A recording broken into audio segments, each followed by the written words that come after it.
Let's bring in Chief Innovation Officer at Boston Children's Hospital and ABC News medical contributor, Dr. John Brownstein, for more on all of this. And I'm also getting word, your neck of the woods, Boston, dealing with the same type of closures, yes? Yes, it's a real challenge. There's a huge amount of pressure on our school systems because of the amount of Omicron that's circulated.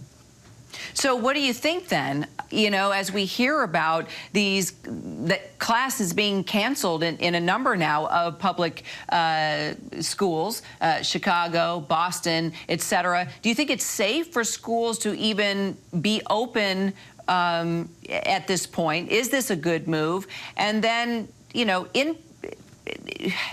we even have the resources to do online learning? Well, it just seems like we're going backwards.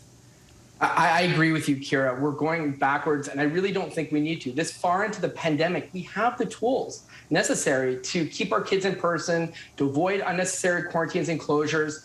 I mean, testing, yes, has been a challenge, but there is the opportunity to implement testing to make sure that most kids can be in while those who have been, exposed or isolating, and essentially use the other tools that we have. I mean, we have not vaccinated enough of our kids. We can use masking, better ventilation, hand washing.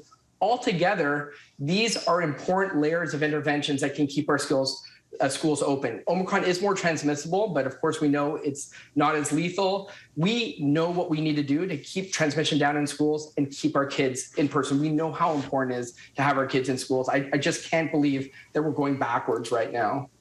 Yeah, as a parent, it's really frustrating for us as well. And now we're talking about boosters for 12 to 15-year-olds. Could be available as early as Thursday.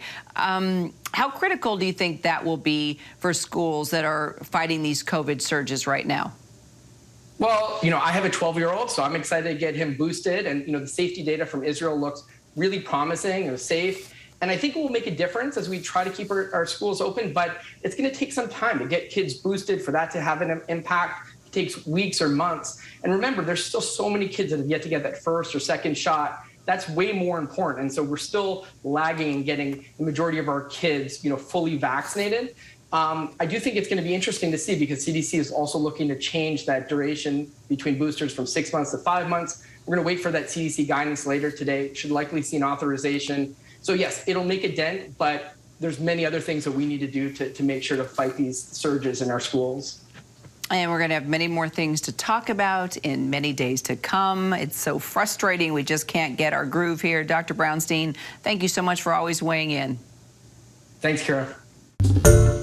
Hi, everyone. George Stephanopoulos here. Thanks for checking out the ABC News YouTube channel. If you'd like to get more videos, show highlights, and watch live event coverage, click on the right over here to subscribe to our channel. And don't forget to download the ABC News app for breaking news alerts. Thanks for watching.